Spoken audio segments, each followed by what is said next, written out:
What's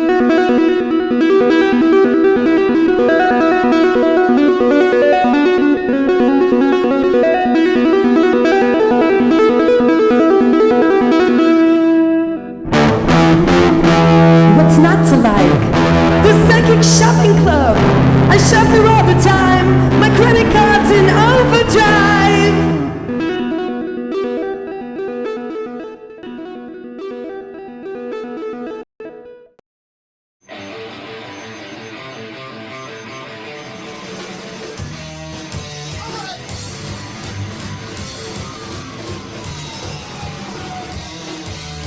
She was the girl with the patchouli on a loader. She was the chick with the embroidered dress. A vision of love, a Venus in a halter. She was the girl with the bleach blonde hair. I was her wine, a glitter on the feet of the sandals of love. Had it in my heart, caught up like Cupid. I gotta be, but we get into Macy's, the hardest part. What I'm gonna do in this little do is be ready to live fire. Push me in chains, I give me a range. Before my dreams are transpire. I don't know. Maybe.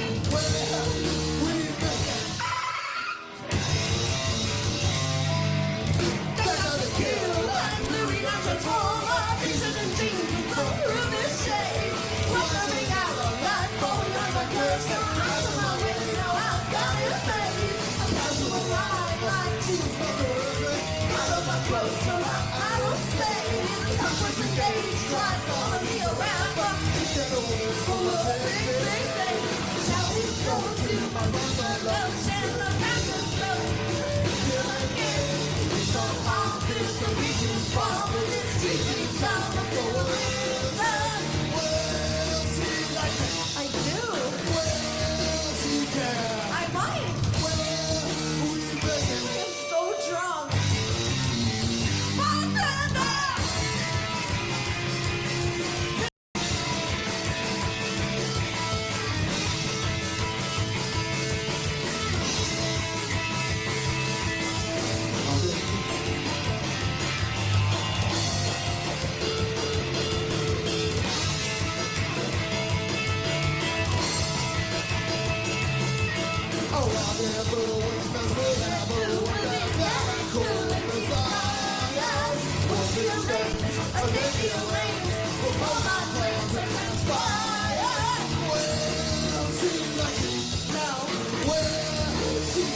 What the hell? Where am I?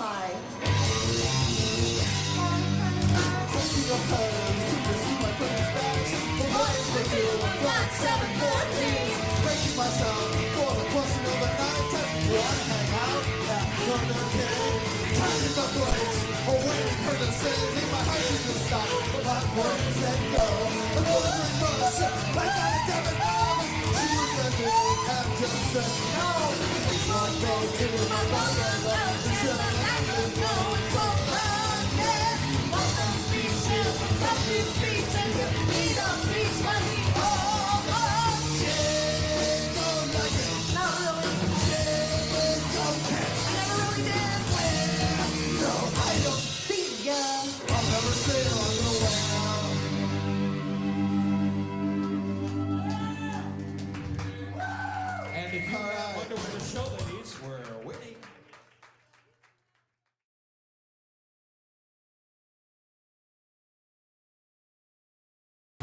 Oh God, that's a long story. How the name SOSUMi came about.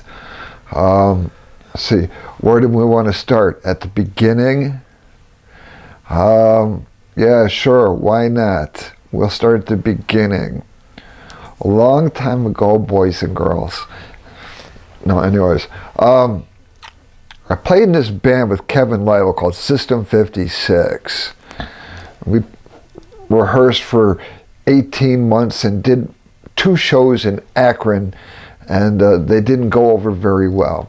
Needless to say, Kevin and I got a phone call saying our services were no longer needed. So we started a new band.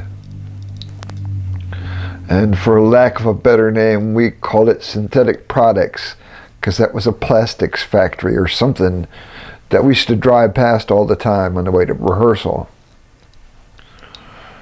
And the band became bigger, more people, and we released an EP called We Have Been Notified. And flyers went up on telephone poles and in record stores. Now, someone who worked at Synthetic Products saw one of the flyers and started grabbing them down and posting them all over the shop. Next thing I know, I get a phone call. He was a foreman or a salesman or had something to do. He was in the management of Synthetic Products and wanted to know if we'd be available to play at their company picnic. And I asked him, well, have you listened to the EP yet?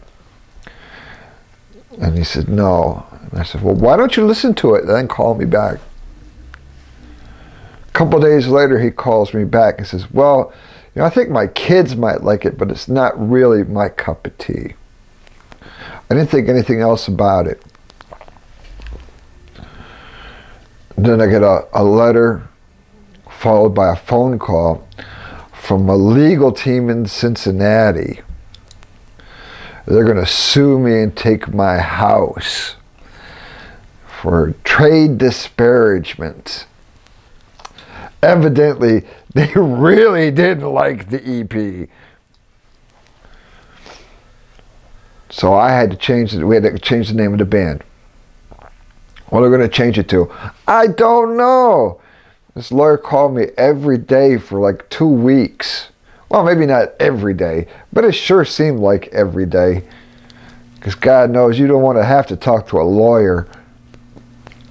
Not on a regular basis anyways. So I'm trying to think of new names. And I'm on the phone with Kevin Lytle. And we're batting things back and forth. New traditionalist, blah, blah, blah, I don't know. And then it hits me. It's like this little voice inside my head. The voice of God. It says, SOSUMi. And I said, SOSUMi.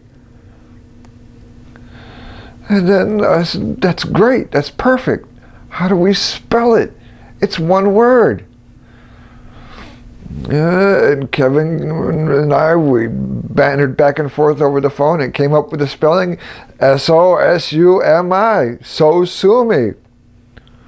So when the next time the Pinhead lawyer called me, he asked me what we're going to change the name of the band to. I said, SOSUMi. He didn't get the joke.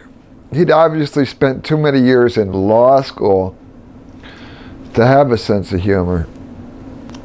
No, and I told him seriously. It's SOSUMi. It's one word, SOSUMI. There have been a lot of stories told about where the name came from. That it's Japanese for litigation. Different things like that. But that's pretty much the way it happened.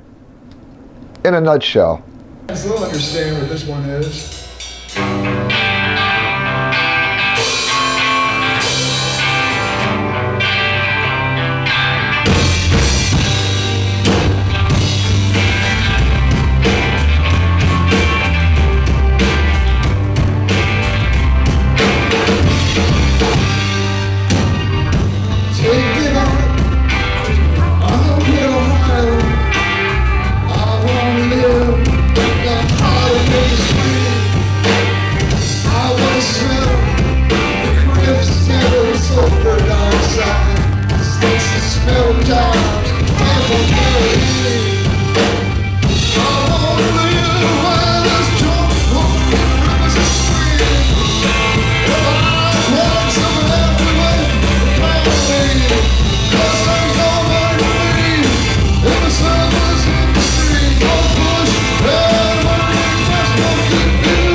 I'm John Walsh. Way back in the day, I started booking Pats in the Flats when there were no bands, no music on that side of the river. This is a song that actually I wrote for my son when he was like, I don't know, 5 years old. His uncle, my sister's husband, gave him a cat gun. And he was chasing the dogs around the house, driving them crazy and making them pee all over the house. So I took his gun away and hid it in my underwear drawer, which is where all men hide shit. Is in the underwear. Well, now we know. And for the longest time, he walked around and he said, "Where's my gun? Give me my gun! Give me my gun!"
What I was thinking about the other day was that time we played in Youngstown with that other band. Who the hell knows where they were? And then we sat at some restaurant afterwards and dissed them endlessly. Only to, as walking out the parking lot for Walsh to go, you know, they were sitting at the table next to us. Like, geez, John, you may have wanted to mention that in the middle of the conversation, not after we like sent them home crying at the end of the night, you know. We've never played in Youngstown since. No, we have not. And they probably still talk about those assholes from SOSUMI. Art party, yeah. Yeah, I used to live in Collinwood, and one day my upstairs neighbor said, hey, you want to go to a party?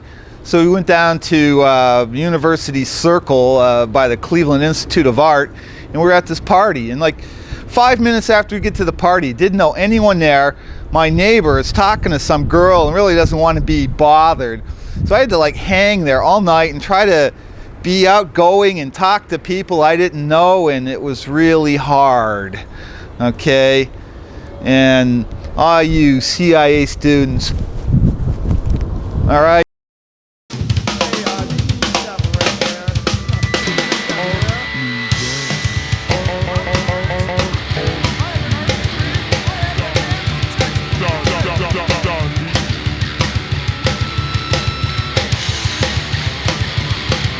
Let me tell you something I really regret. The night I spent hanging with the art school set. A vicious bunch of social climbers posed about the rim. I introduced myself and met my social doom.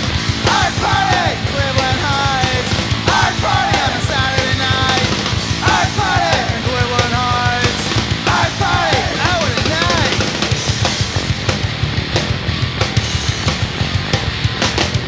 I tried to be outgoing, maybe make a few new friends, but the look that fell upon me was like a bug under a lens. So I stood by a portrait of a man without a head, but no one even listened to a single thing I said.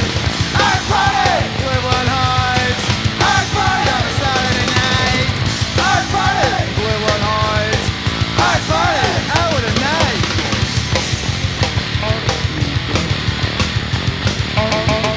I walked into a room filled with college reading tents. I analyzed the sculpture, but it didn't make much sense. So I opted for some onion dip and a carrot stick too. But all I found was modeling clay and a jar of rubber glue. Art party, Cleveland Heights. Art party on a Saturday night. Art party, Cleveland Heights. Art party out at night. Alright, I think I made a few little mistakes. Let's see, what were they?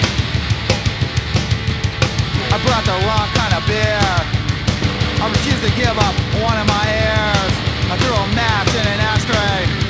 I didn't know it was paper mache. I told someone I had a job. I got a dirty look like some kind of slab. I threw out the remnants of a TV dinner.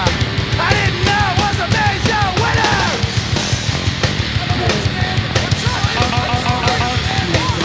So now when my weekend is up in the air, I'd rather hang out with someone who's square than risk the potential of a social disease. An agonizing noise filled with art school sleaze.